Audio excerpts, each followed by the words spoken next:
anytime you are a camera company positioning yourself against AI, you kind of already lost. It's not so much who you support anymore, it's who you're against. Brands don't need to be inclusive. Ladies and gentlemen, welcome to the Brand Fathers. The Brand Fathers, live from August. In parenting news, Jordan has let his son consume a legendary piece of millennial television, Jackass. Do you want to break down any favorite parts you saw? He's here. What did you like? I like the bull. You like the bull?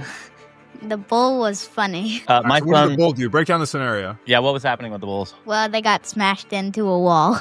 Yeah, he smashed a guy into a wall. Absolutely insane that this was a thing back then. You know, Jackass walked so that these TikTokers and Dude Perfect and everybody could run. It was pretty amazing to see Johnny Knoxville, Bam Margera, Steve-O and them trying to escape bulls while on a seesaw. Here we go. Are you in the prank TikTok algorithm? Well, maybe now. Prank YouTube algorithm was big probably like 7-8 years ago. I was like pretty heavily in that for. I think it is still. I think there's still a TikTok. I mean, just look, now it's all very segmented, right? But if you go down the rabbit hole, this is amazing. Look at this. Look at these fools. Oh my God. So epic. The bull is so mad. Like, imagine how confused you'd be as an animal. You'd be like, how do they What is happening? They've got balloons. How do they keep getting away with this? Yeah. R.I.P. Ryan Dunn. Yeah, wow. Ryan Dunn. Not surprising that these... Yeah, you tell me anyone in Jackass passed away at a young age, I'm like, well, you know. Shocked. Yeah. Oh. Johnny Knoxville actually had a serious groin injury. Look at that, dude. He got... Oh, my God. He gets into the wall. Even Steve-O is, like, horrified. When Steve-O is horrified, Hey, what did they expect? I know, dude. I mean, it is, like, painful to watch these fools. So to all our Gen Z marketers out there, This was life. When I was, like, 16... We were watching this and we were just doing stupid stuff. There was no YouTube. There was no TikTok. We had nothing to learn. This is what a real brand activation looks like. Yeah. What brand could pull this off now? Shocking. Liquid Death is a perfect partner for them. For these Seesaw Rodeo? Probably Liquid a little Death, too on the Titan nose, though. Caskets. Titan Caskets. Who would they? Let's see here. Prime. Oh my god! And it would be like the Nelk Boys. Well, I guess they're like interviewing political subjects now. Oh my that's gosh! where culture's gone. But the history repeats itself. You know. So now, like these guys were like skate video camcorders to cable television, and now it's iPhone to TikTok to YouTube. Now it's ripsticks and hoverboards to YouTube and TikTok pipeline. That's right. Ashwin, where are you at in the world?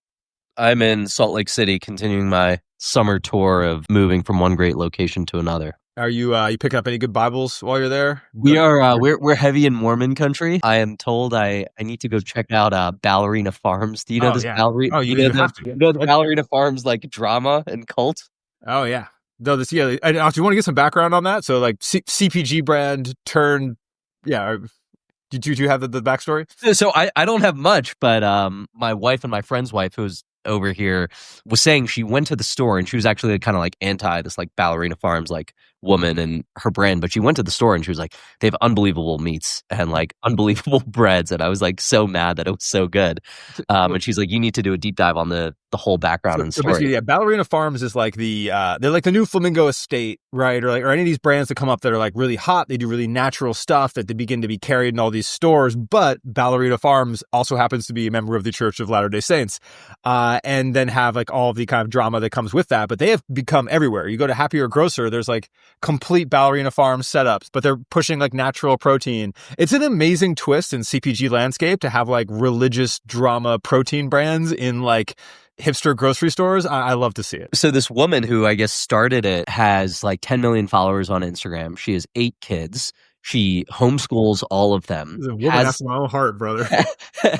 Has this company called Ballerina Farms, and everyone is just like, and she claims she has like no nannies and no help, and like her husband works or whatever. They raise their children the American way on the motherfucking farm. Yeah. And people are like, how do you have this business and 8 kids and you're homeschooling them and like this all isn't a liberal upbringing. These kids don't just get to like engage in YouTube and send the kids are on the farm. Police departments. These kids are out there working, you know? So deep dive on Ballerina Farms coming, but seems polarizing, which is always a good topic. I can't wait. This is going to be a classic Schwinnebago investigation. The music in the background. Absolutely. Yeah, but can you? I just want you to. Can we get the hook? Like you've got like Ecclesiastes open in your hand. You're leaving the church. I'm just saying, can we like get some production on the hook Yeah, shot? absolutely. I'm heading downtown. I'm heading downtown to the church today. Making his way downtown, as they say. Anyway, so that's incoming. But speaking of controversy, we're coming off one of the latest ad controversies that has dominated headlines over the past couple of weeks, which is the infamous Sydney Sweeney campaign. So, that's right. And you came is out. this a return? Is this a return to overtly sexualized advertising and traditional "quote unquote" values, or is this Nazi propaganda? That is. Well, this is definitely an overtly sexualized ad with what we have here. But I was surprised. So, Ashwin, you came out in defense of this ad. You came out red pilled. You want to talk about that? Yeah, I mean, listen, I came out as a rational member of society. Well, yeah, as a rational right wing, we get it. So, okay, for anyone who hasn't been mired in the state of what has gone on here, Sydney Sweeney is the it girl. She's doing campaigns with everyone, right? I think like 2 weeks ago we talked about her doing something with Dr. Squatch. Now she's doing something with American Eagle. So she does this ad campaign with American Eagle. Her bathwater is doing more units than most CPG brands. Yeah, and Sydney Sweeney from Euphoria. What else? Most of Euphoria. Just pop star, big star now. Yeah, yeah, but just like the hot like it girl kind of the moment. Sydney Sweeney, she does this campaign with American Eagle. So they do this video that is inspired by this like 1980s Brooke Shields commercial that Brooke did with some brand where she's like talking about her jeans. Calvin Klein. I would love that. I'd love the follow up is just they're interviewing Gen Z in the street, asking them if they know Brooke Shields. But anyway, that's a separate. Or Calvin Klein, for that matter. Hey, they got no. Justin's My Calvin's campaign salvaged a generation there. But go ahead. Oh, that's true. So Sydney Sweeney, she has this video and she was like, there's basically the premise of the video is there's a double entendre on jeans with the word jeans, right? Like JENS and GENS. GENS. And she's like, my jeans are blue. Like jeans are passed from like parents to offspring, traits like eye color, personality, blah, blah, blah, blah, blah. And she's like, my jeans are blue. And then she's like wearing this and whatever. You watch that and it's like, okay, that's like a clever like pun, right? When I watch an ad, I'm really just like watching the ad. And then I kind of move on. And I'm like, okay, yeah, they use this girl. They use this woman, Sydney Sweeney. They, had this like clever wordplay. They have her, sexualized whatever, like have this like sex appeal kind of like art direction and style to the video. And like, that's it. And then there were a handful of TikToks that start coming out that look at this video and they're like, this is a eugenics dog whistle. Like this ad is a eugenics dog whistle, the way that they're talking about jeans and like the Aryan race of like blue eyes and blonde hair. And I was just like, this is like so crazy. This is like unbelievable that this is, I guess it can be an interpretation of it if you want it to be, but then you have like a video like that goes and gets 4 million views. And then you have a lot of people that see that and then without any critical thought of their own, adopt that as the lens. And then everyone starts parroting the same thing. They're like, no, this is Nazi propaganda. What are you talking about? Literally, what are you talking about? Last year, American Eagle did a partnership with the Coco Golf, right? Who's black? Like, what? Where is this like a white supremacist company? This is so crazy. And so that's just like one angle of it. But there's like a multitude of angles through which to like speak about this ad. But it just kind of like went off the rails. Oh man, I don't know, man. I think this was terribly offensive to so many people. And then you having that take just makes it so much. It just shows the lack of education in the marketing populace about serious issues like gene-based eugenics. Oregon from the bastion of liberal propaganda, Orange County, which when you enter the main billboard you see is like, if you're coming from LA, like our cops like shoot on sight. We prosecute. But look, much like we're lobbying against Sydney Sweeney and American Eagle, we lobbied against that billboard. No, I'm just joking. I'm in complete agreement here. We're in a grandfather's agreement. Oren and I are not allowed to have an opinion on this as we. I was at the meeting. I was at the blonde-haired, blue-eyed meeting, and I cannot confirm or deny that this came up as a campaign. Nope, can't even acknowledge it because we will be canceled. Ashwin, since you are brown. I'm able to have an opinion on this. We are not, or we will be MAGA Nazis if we weigh in on this. Yeah, you will, which is just so crazy. So that's kind of like one angle. There's this other angle where a lot of people kind of like when they look at a campaign like this, we're just like, hey, there's no diversity in this, right? There's no inclusion. Like this wouldn't have been such a big deal had they had models of like different races, sizes, and so on. And my response to this, and this is what my video was on, right? It's kind of like leaving aside this like quote unquote like eugenics, like Nazi propaganda conversation, is just like brands don't need to be inclusive. Like we need to stop demanding that brands always have this like inclusive lens through which they structure all of their campaigns and all of their advertising.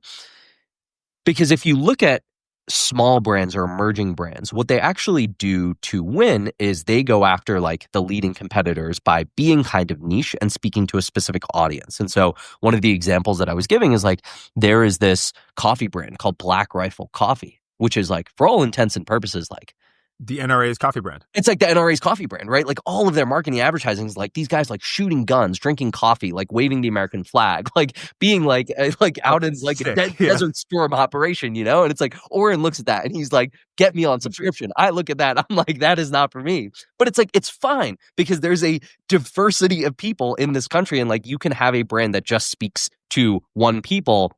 And I don't look at any of their messaging or positioning as offensive, right? It's kind of like a military-ish coffee. And classic military coffee play. No, I demand that Black Rifle get some diversity and inclusion here. This is not okay with me. They've got that one black dude the NRA uses all the time. He's definitely in there. That's true. He weighed in on one of my Caitlin videos. It's kind of funny. You see, small brands take this approach and strategy often in order to find a certain niche, speak to them, align with them, and then they kind of like grow from there. So when a big brand like seemingly starts to lose some relevance or has like tried to appeal to everyone, when you kind of try to appeal to everyone, you end up appealing to no one. You're just like speaking to everyone across demographics, sizes, age ranges, so on. That a way to actually, find some resonance again is to say like, hey, we actually have to have a point of view and a perspective. And what I am not saying with this is like the point of view that American Eagle has chosen is like Nazism and like eugenics and all of that stuff. What I'm saying is they don't need to run an ad campaign that is like extremely like has all of these like diverse models in this. They can actually just choose like one person with one look and feel and just be like, hey, the campaign is like oriented around. Especially when it's a massive celebrity. Because like this, look, this could be Calvin Klein, Justin Bieber. This could be Tom Cruise, Ford, Brooks Brothers, whatever that looks like. This is just purely a celebrity play.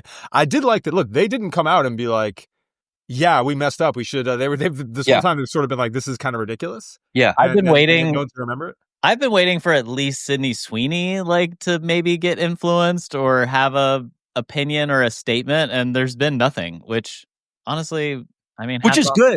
I think I agree. That was the best approach because like at this point, people have like forgotten about it, right? Like news cycles move on very quickly. Not us, but not us. But if you're like Sydney Sweeney or you're American Eagle and it's like you come out and say something like this, like we messed up, you kind of like acknowledge that there was a huge problem in here to begin with. And if the marketing team went in, which I do believe that they did, where they said, hey, there's clever wordplay here. We got the it girl of the moment, and we're just going to do this like fun campaign. Like, yeah, maybe it gets people talking. Do I think that the marketing team at American Eagle was thinking like, hey, yeah, we can like subtly layer in like a communication here about Nazism? No, I don't believe like that's the case. So to even acknowledge that that perspective is legitimate from the marketing team makes them complicit in like if anything, this is done by a room full of Jewish people. Yeah.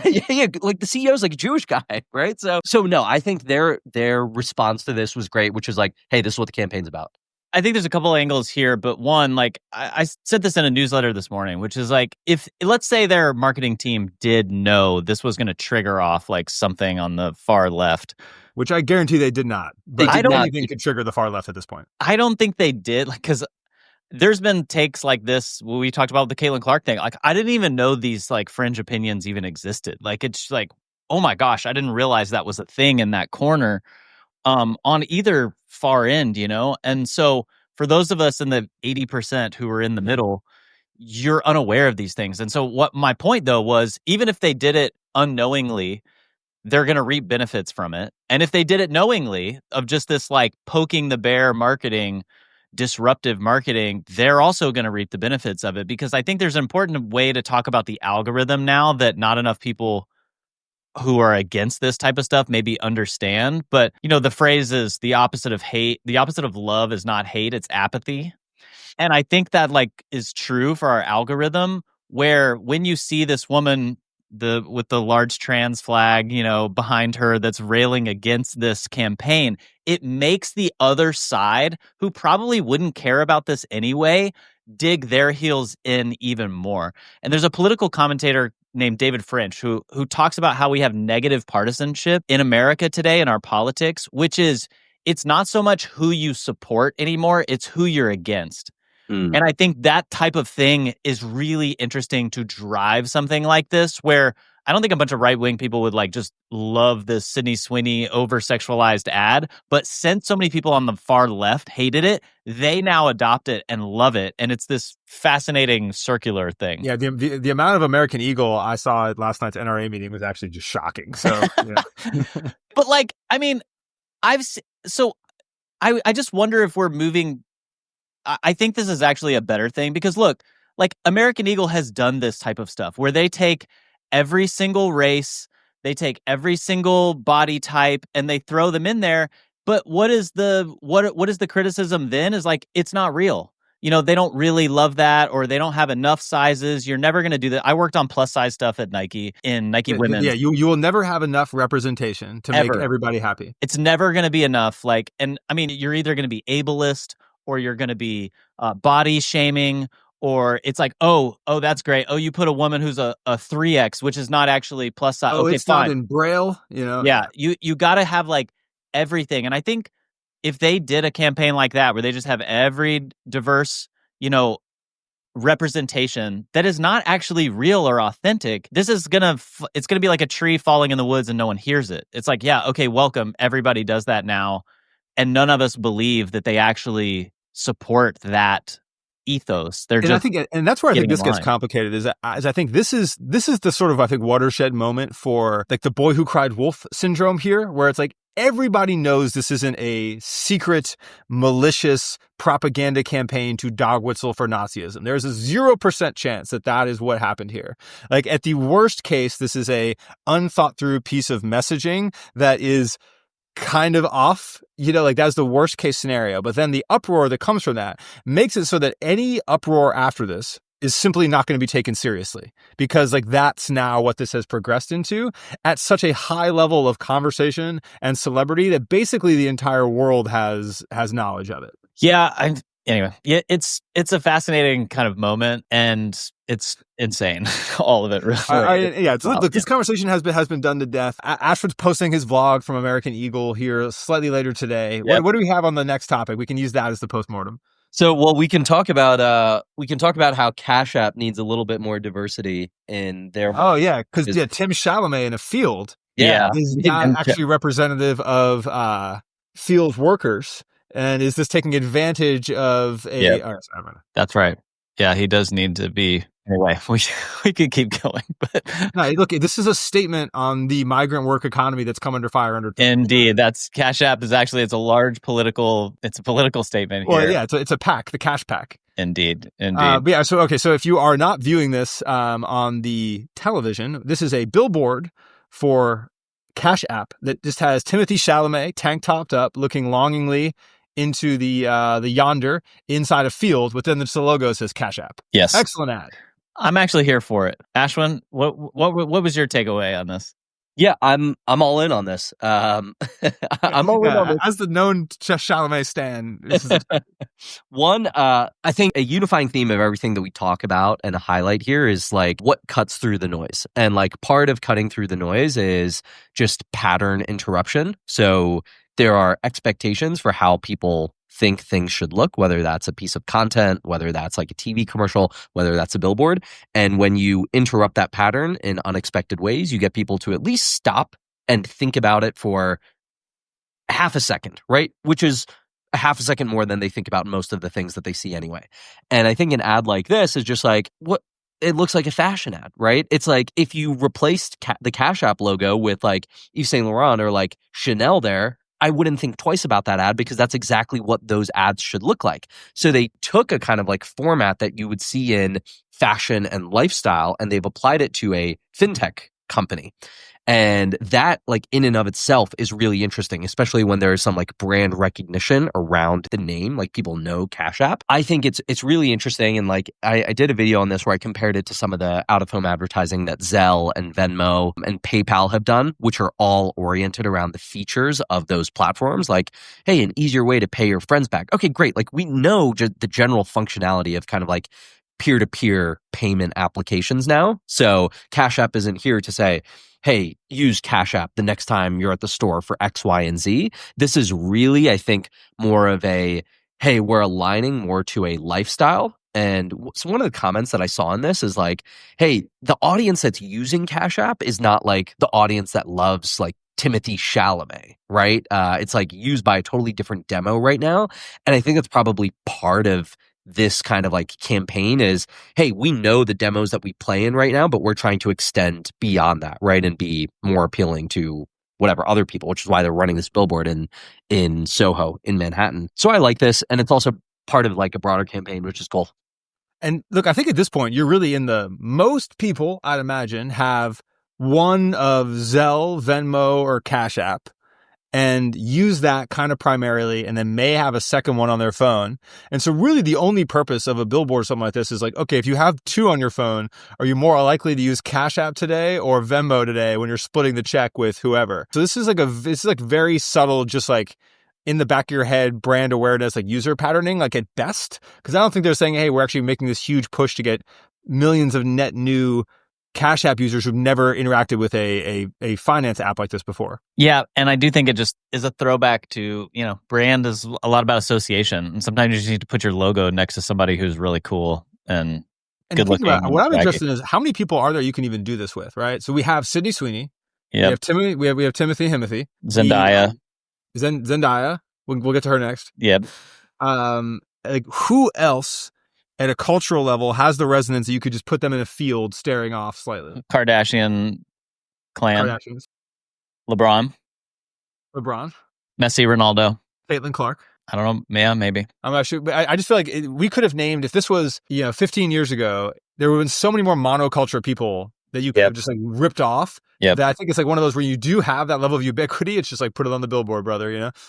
Yeah. Bieber for sure.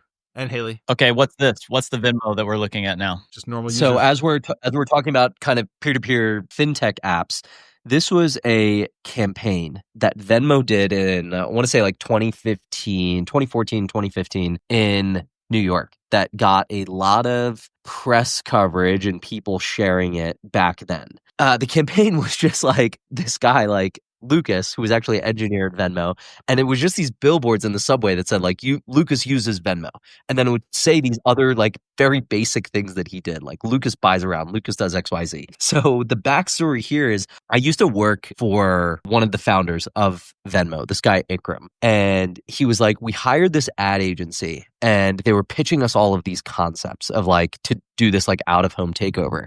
And Ikram is just like an off the wall kind of guy. And he was like looking at all these ad campaigns. He was like, nah, this is like too down the middle. It's like basically what the Zelle and PayPal and Venmo ads of today look like. And he's just like in like the lunchroom, and he's like sitting with Lucas, who's one of their engineers. And he's like, bro, like Luke, you use Venmo. Let's just make that the campaign. And then let's just like run these billboards that it's like, you do it. Let's put your face on it. And so they did this. And I think, again, it's like a great example of like pattern interrupt. Like Venmo wasn't that widely known back then. Like 2015 was still pretty early days for them. And so it got people to be like, dude, who is Lucas? Number one. We never heard of the guy. We've never seen him before. So it's like anti-celebrity kind of like strategy. What is Venmo?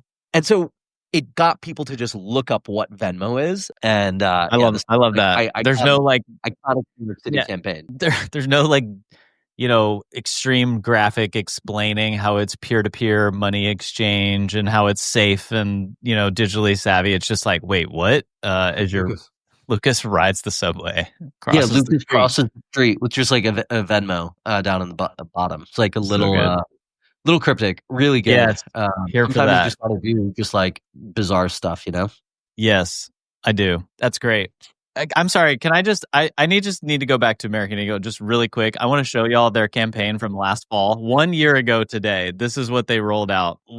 American Eagle wants to inspire you to live your life through self-expression and connection. Live your life. Italicized. How terrible! This is like probably the Man, peak. no, this is indicative of what a generation wants, man. How could you talk down on this? Well, this is the peak of like sometimes your consumer doesn't know what they want. They demand what they want, and you end up. I'm being facetious. I know you are. I know you are. But like, you're not entirely wrong. Like, people have demanded that you have like perfect representation. It should be about your life and nothing. We tell you nothing, and it's all up to you, and you can define this or that. And it's the most bland, basic crap ever, and it did nothing. So again, if you hate the new one, you are just fueling the success of that thing, because no one talked about live your life. And again, the people who theoretically who hate this new one should have been touting this one as like, this is the greatest thing we've ever seen. It allows you to choose. They have perfect representation across all gender and race. But no, they're not that loud when you give them what they want. So yeah, I'm sorry. That was just the most bland campaign I've ever seen. Yeah. No, I like that. And I think that's it's like perfectly indicative. And I think like large companies are notorious for this, to the point where like we barely talk about them, right? We're always talking about like small brands that like get our attention because they do something really cool. They always have like the most bland like corporate language and messaging that is super generic, that could apply to any other brand at any other scale. Live your life. I mean, you could apply that to a clothing brand. You could apply that to a fast food brand. It's just like a completely forgettable. I wouldn't even call it a campaign, but to then think about how much time, people, hours, dollars like go into crafting that and then executing on it. It's alarming. Mind blowing. The amount of money that's out there that is being lit on fire on a daily basis is yours for the taking, young people out there. Speaking of that, I want to talk about the Zendaya rollout, and I want to talk about Ibiza Final Boss. Let's do it. So, have you guys followed Ibiza Final Boss? I've seen a few tweets, but I've kind of been like mildly offline the past couple of weeks. So long story short, this guy with a very specific haircut and a very specific vibe was in Ibiza, captured on camera, went viral, leaned into that moment, had some other people lean into it with him, has continued the virality. Now will be a very popular Halloween costume, etc. But the most important thing I want to mention is that he's wearing an on-running tank top with a visible on-running logo inside this viral video. He proceeds to be wearing full on-running sets throughout the rest of this viral run, just popping the logo and stuff out there. This guy, who is not getting a cent from on running, has been repping them so hard, like so ruthlessly hard, that yeah, here we go. My guy is just on straight up. And then we compare this to the Zendaya designed shoe campaign and the level of repping that we see there. And I want to just put out there, who do we think is driving more value for on running, Zendaya or my guy Ibiza Final Boss? I can't believe this Zendaya stuff is still going on with On, honestly. Well, no, she designed this new shoe. And to be fair, it's one of the non-whack On shoes. So I don't know how involved she was in the process, but at least that was a thing. Those clothes actually look pretty good. Yo, I love the morphing Zendaya face. Go back up to this. Yo. Yeah, the art direction's going fucking nuts on this. They were like, yo, we really cooked. So sometimes it feels like the world is telling you who to be. Be ever you. This is kind of like this is kind of like the live your life. Yeah, live your life slogan. Viva la vida, you know what I mean? Yeah, she never said that. She never said that. It's not even her quote. Wait, is that live, laugh, love? Is that what she said next, or no? Keep going. Keep scrolling down, AC. What else? Yeah, so the shoe, again, for On, totally respectable shoe. Yeah, it's fair. No, honestly, I busted out. Somebody gave me a pair of the Roger, the tennis shoes, like Final Boss dad mode, and they're super comfortable.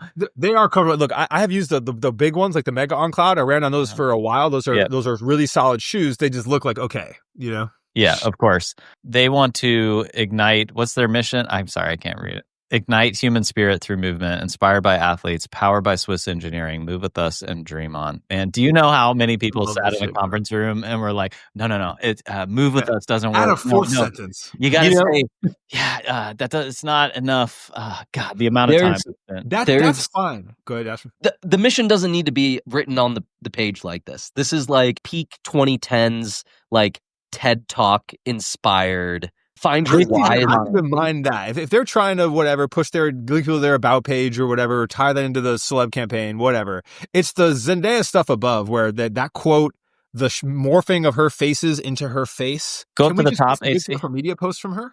Yeah, we can't get any. Let's do Zendaya Instagram watch. Instagram check. This is a damn 177 million. So many. Stop it. All right, she is repping.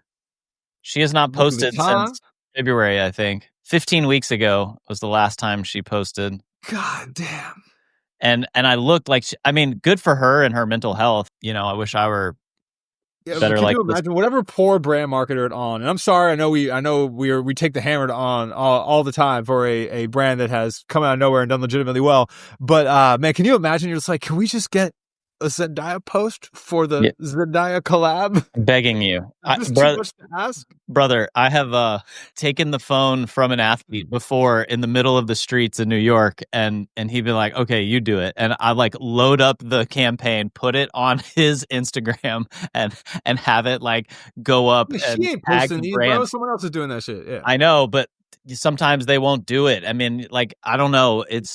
You're hoping to get that from her audience. That's what you want to tap into. Like the people who are already consuming On are not even more impressed by Zendaya, I don't think, or maybe they feel cooler wearing it, but you want her audience. And so like not getting that is really painful in my opinion. Maybe we're overblowing it, but I think that should have been negotiated ahead of time, much stronger. Yeah, but Ibiza kind of got Timothy in a field staring out, you know what I mean? Yeah. They can't even get a call back. Yeah. What kind of engagement has Ibiza Final Boss gotten? Yeah, that's what I'm saying. Like he is extremely viral, and even in like the Halloween costume, it's like an On shirt, you know? Okay, let's see. What is does he have a handle? Is it just other people capturing him? Yeah, but then they like took him on. He's on a private jet back to Ibiza. I don't know. This just shows up in like on my X feed. Oh, good. Yeah, bro. Look at man got the On. He is everywhere. He's got the On yellow, and then he's got the On black right next to it. So I'm like, like he is repping On running so ridiculously hard. This is amazing. But then he's got Nike in there. He's got some others. I'm just saying, but there's it's a thing. Golly, this is incredible. The Ibiza Final Boss signs up with Household Talent Agency. Unbelievable look. I just love the internet, and then you don't know if this is like I don't know. Unbelievable look, unbelievable vibe. Yeah, you just can't make this stuff up. Maybe you could, and you could plant the Ibiza Final Boss. I mean, maybe this is a play from On Running. They've been listening to us, and they're like, perhaps, yeah, you're right. It's like, hey, we're gonna distract you. Yeah, we're gonna distract you with a Zendaya billboard, but the real grassroots campaign is gonna be Ibiza Final Boss. If this is an On stunt, which I imagine it isn't because he's also wearing other clothes occasionally. Yeah, there's levels to this, and maybe that's the decoy. Maybe that's how they're throwing people off. Now, I do think that you could plant something like this. I was talking about this the other day where there was another campaign that a friend of mine and I were trying to figure out if it was planted. And I'm like, oh, it definitely could be. Because remember when we saw the ones, it was like Toblerone or something. And there was the kid crying in the subway station or whatever. Like, and people just filmed it. If they put a guy who looks like that, having that vibe, and just ran him in the Hamptons all summer, he could definitely get picked up. And then if you were ready with the engine from there of the backup posts and stuff, you could certainly run a campaign like this. Yes. Next summer, we're going to see multiple attempts like that, just off of the learnings of this. Well, I think you see it in creators now, and I don't know if y'all have seen it, but like I've seen some musicians or like DJs who will do it. You use the Snapchat filter, and I've seen guys who will be like, bro thinks he can really cook, and then it's actually like a really good song. and it goes crazy, and they act like your older brother walked in on your, younger brother in the bedroom making this beat. And, it goes, it's a great strategy, or they'll film it from across the street and zoom in with kind of a blurry Snapchat type cam. So yes, you could totally orchestrate this you can orchestrate that first piece of content, and then you could do the full Abuse the Final Boss rollout plan, like from there. Because again, he was on a PJ with like other micro celebs in like 36 hours. We need to get Abuse the Final Boss on the show. We need to get Abuse the Final Boss's management. Yeah, I also want whoever from American Eagle, if whatever sweet young Jewish fellow who put that campaign together wants to come on the pod and talk about it, this is a safe space. Like even Ashford, say you're all good here. We saw the LinkedIn post of the woman. I mean, I think they've removed it, but it was a woman who was the VP.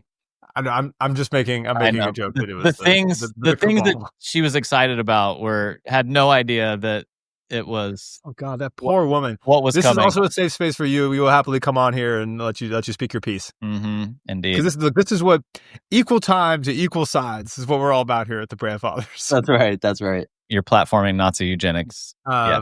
But, I mean, Ashwin's been doing that. I've been doing that. That's one of my main MOs, actually. Basically, your TikTok channel. What else do we have on the list here? Yeah. We saw a pretty good ad from Polaroid. I saw this first. Again, I first saw this just like in. How does one see a Polaroid ad? This is year of our Lord 2025. Where was this on the subways? They had like an out-of-home campaign. My man, we out here living that New York out-of-home life. Absolutely. You don't got car service and shit, bro. No, I'm street subways, dude. We love it. Ashwin is the live reporter. That's right. I've yet to get the Subway Takes invite, but isn't this I like the so this is a great campaign. If you can't see it, it's like it's a Polaroid image, and it's written in pen that says AI can't generate sand between your toes, and it's a grainy picture of somebody on the beach. Was this not, Oren? Didn't you Nikon, I think Nikon did this. Your video did better than what was it? Yeah, exactly. So Nikon did a campaign rolling this out of it was basically all these images shot on Nikon that were like, hey, this is, you don't have to see AI. You can go see these amazing places in the world. Good campaign, but I feel like anytime you are a camera company positioning yourself against AI, you kind of already lost. Why do you say that? I mean, Polaroid in particular is a very analog camera company. Because basically you're playing into you are telling people the thing, anytime you have to tell someone the thing you're competing with, you're basically backpedaling, you're on the defensive on that, versus if this was just Polaroid, embrace life and whatever, if that was the theme, not saying that's a good tagline or anything like that, but they were out there showing you with your sand between your toes and the Polaroid capture and the Polaroid wall in someone's bedroom or whatever. That showing is better than being oh, this big scary thing that isn't actually replacing us. I just think that basically sets you up to be on the decline. Once you acknowledge the competition, once you acknowledge a big overarching theme, that even this one doesn't really have anything to do with messing this up. They're basically trying to say, we're taking this cultural moment that people dislike AI and saying we're going to associate our brand with that. And that's just associating with negativity and a thing that I don't actually think people care that much about, even if they comment about it on TikTok. It's fair. It's fair. I don't entirely agree, but I see your point. I do think you could be more clever and say, I don't know, Because is AI competing with the Polaroid? No, it's not even in the same conversation. I think they're trying to be relevant in Polaroid's whole thing is hey, we're in celebration of real life moments, and we have a product that allows you to capture it while still staying in those moments, right? Because it's not your camera where you're taking 100 photos, editing it on the fly. It's just point and shoot. Then the iPhone can't capture sand between your. I guess I just this to me, the messaging is why do I want to buy a Polaroid from this? I just makes me want to go to the beach. Yeah, but I don't know. It's you see the Timothee Chalamet billboard, and it's well, why do I want to use Cash App? Because Timothee Chalamet is on Timothee Chalamet uses it, right? If Timothee Chalamet was there and it was hey, I can't, and if this was just Timothee Chalamet holding a Polaroid camera, that would be more likely to convert someone to buy a Polaroid than AI can't generate sand between your toes. I think, listen, I don't think a lot of these especially these out-of-home ads are necessarily, I don't think any of them are convincing you to purchase a product after seeing them. But I think what Polaroid is doing in an interesting way here is inserting themselves in a broader overarching conversation, like using that as the wedge in to make themselves relevant by finding a thing that, as you said, is like, there's a lot of people who are just kind of like anti like AI, and there's a lot of concern and worry, and they're like, yeah, we're gonna like take that approach too. We're gonna be like the everyman approach, like we're on your side. We're not like building new AI cameras. And hey, yeah, So I agree that. So I'm interested about like the relevancy of that topic.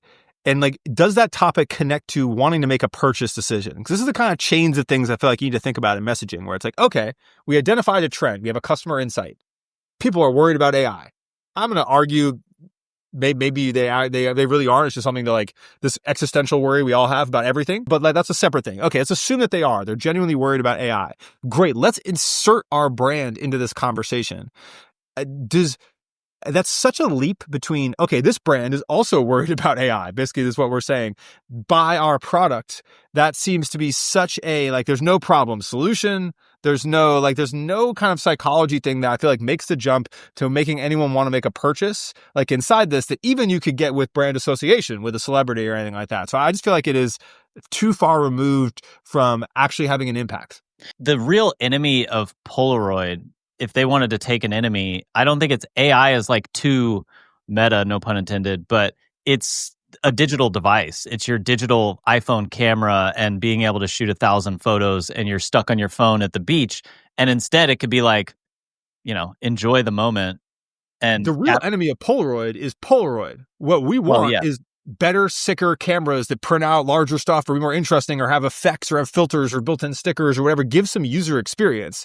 The fact that you're still promoting this core thing that is in a world that is all about like personalization and difference and interesting, and then how can I decorate or put those things in my life, or hey, it actually gives me a digital scan at the same time.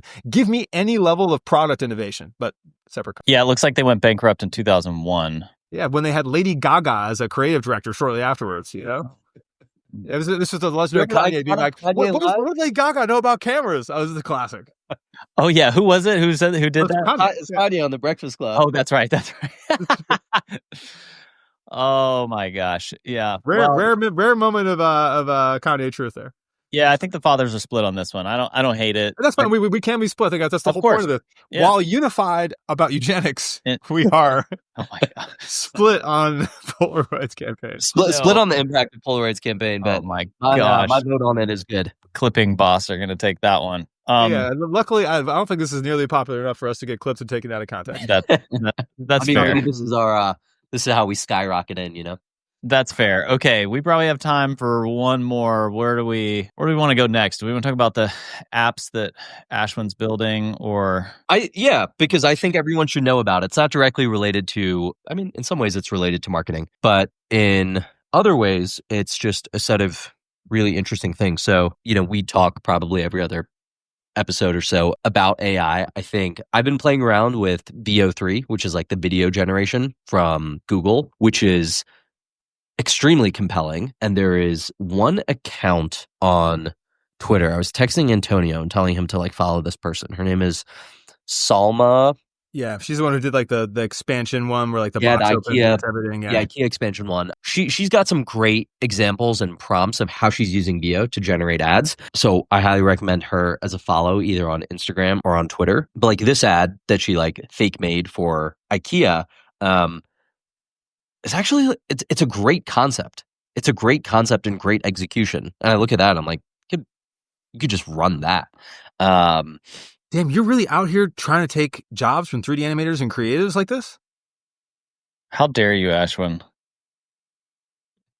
You're wiping out 52% of the workforce in the creative industry. You're supposed to say this sucks and it looks terrible and no one. And I wish it did look terrible. Most of the stuff that people kind of like share is like fairly shitty, and so I'm like never terribly impressed. But then I just looked at a lot of stuff that she was doing. I'm like, oh wow, no, it's amazing. Like we are doing VO3 hooks in ad account like all the time, because this is, and just to give some tactics to people out there, like this is the thing, is that you take an existing video, Like the trick is to go do that, like something you can't show that we'll use as the hook. So like if you're doing a supplement, you show a bunch of elves inside someone's brain, like working and all the gears turning, and then you turn into your regular supplement ad because it gets this idea across that it's a nootropic or whatever. That is any of the ones that are being shown on screen here, that's a hook. And you go into a regular ad and you've just improved your thumbstop rate in an ad account. So all these ad agencies are going into thumbstop hooks or going into VEO3 hooks to do this. And I'm working on that like every day. And there's awesome ones because you can do it in VEO3. There's also Motion, I believe is the other one. Motion has the one where you put your product shot in there and you could do like a video 360 around it. So you could take a lot of statics and, or take a lot of whatever. And then you kind of create basically like a twisting shot that would be really hard to get without a studio. That like, again, it's just a perfect to animate a static ad into a motion ad. A lot of that stuff is really popular right now. I think something else that, as we talk tactics that I'll kind of like share here of something that I'm doing. So I have, hold on. Sun powder. Yeah, we can see. Okay. Sun Pal. Love the short form. Yes. So there's this thing in ChatGPT called projects, and it's like you have similar things in Claude and whatnot. But in ChatGPT projects, you can basically give it a set of files, and you can give it context, right? So you can give it. Actually, let me take a step back.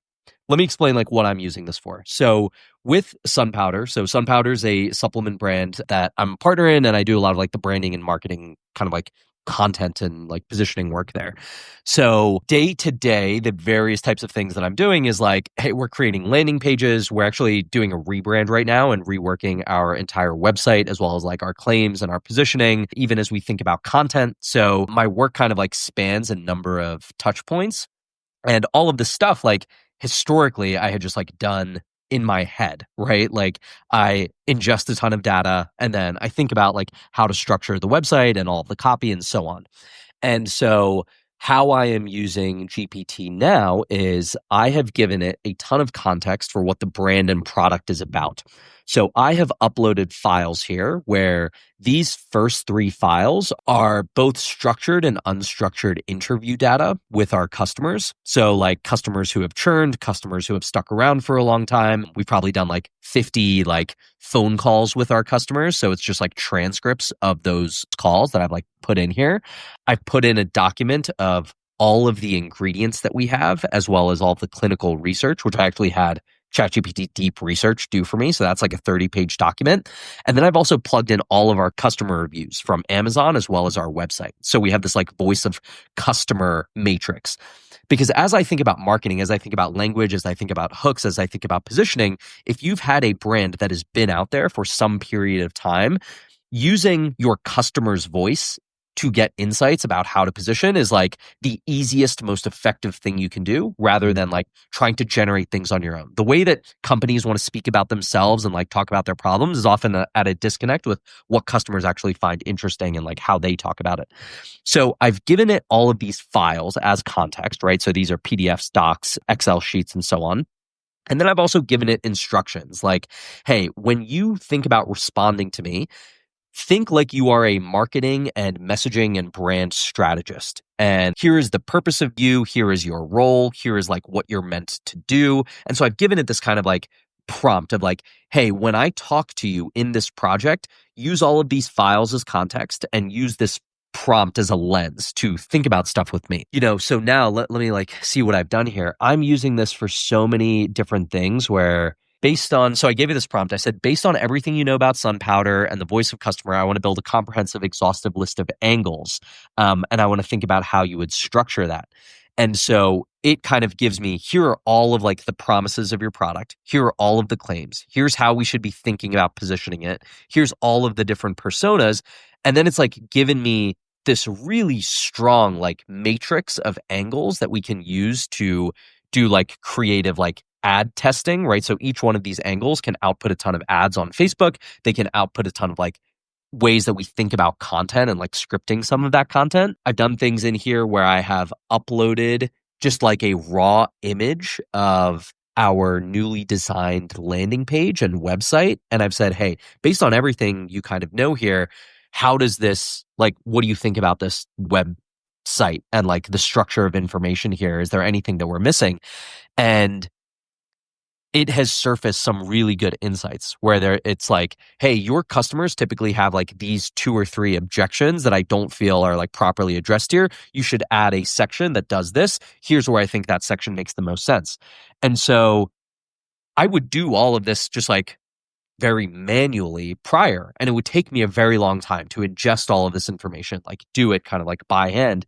And so now just having this kind of like partner in the workflow that is up to speed is just like, I mean, it makes me like 5 times more efficient. It's really, really crazy. So like very tactical breakdown of how I'm using this. I think it's incredible for entrepreneurs to have in back a channel. Where I would be really excited about this for people, maybe a partners or investor, is actually being able to like show the work. I think so often as a marketer, we like you said, you ingest all of these things that are going on, solution, vibe, intake, things you've heard, anecdotal evidence, and then you put together your point of view and the output, and you're like, this is what we need to do, and I don't have time to explain it to you, but like this is the thing based on all that information. And I think like if you're in a context where you need to show kind of proof of work, I think this is like a great way of having it documented, not only giving you those insights and helping you, but like also helping justify the reason when you need to justify it to other people. So I love seeing that. I've been using it more and more. I have plenty of projects open and halfway done.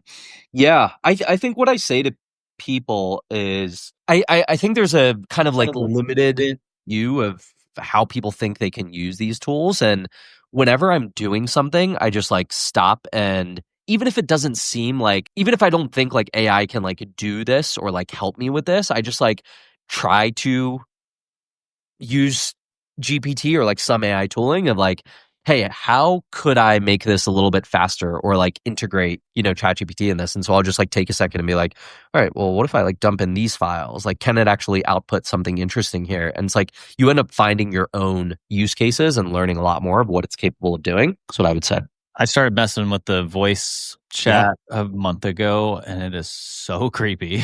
How it is. It's really, my jaw is just on the floor basically when I'm listening to this polite British woman dialoguing with me, and occasionally we'll have like a slight pause or whatever, but it is very creepy and helpful though, incredibly helpful. Yeah. All right, we've lost Oren. Oren is on to a meeting. We might have lost some of you with chat, but to your detriment if you're not utilizing or at least being aware of it. Thank you to everybody who's tuned in. Send us any topic requests. We appreciate all the kind words that people are sending us. I get DMs regularly that are thanking us for this content. So let us know what more you want to hear of. And by the way, we never asked you, but like subscribe to the pod and rate it if you can, or send it to someone. Leave a comment. All that. Yeah, it helps do good things if you don't know. So, all right. Thanks, everybody. See you next time. See ya.